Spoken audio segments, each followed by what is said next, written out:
In Ben 10, Duped, we get to see a whole bunch of hilarious animation errors that will make you wonder if the Omnitrix itself was messing with the creators. First up, we've got the plasma beam tank.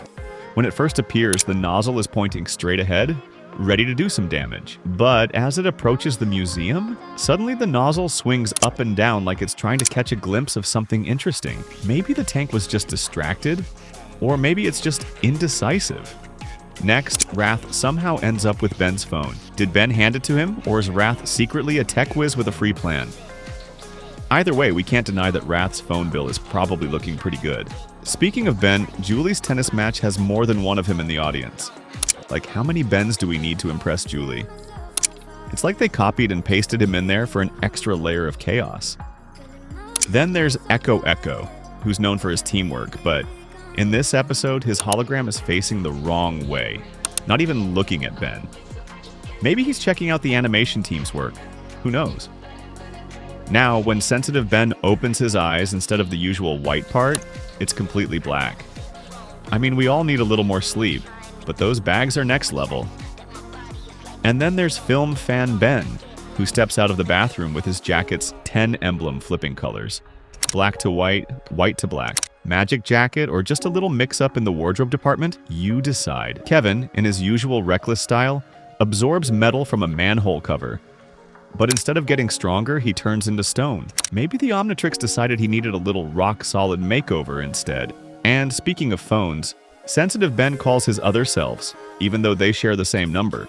Guess numbers don't matter in the multiverse anymore, huh? Now, time travel seems to be in play because when sensitive Ben calls Film Fan Ben and Rude Ben, it's night at the museum but day at the tennis match. Looks like the Omnitrix has some new features we weren't told about.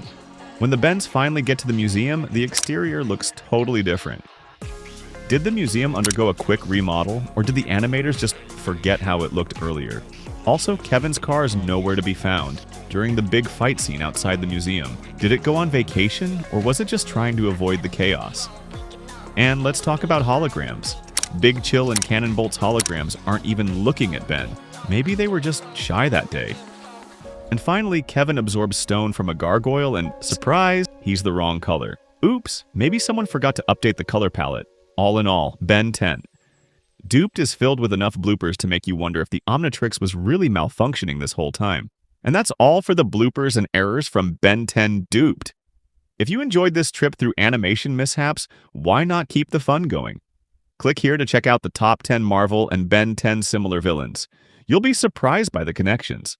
Or dive into Ben 10 Aliens' early concept designs to see how your favorite aliens almost looked completely different. Don't forget to subscribe for more awesome content like this.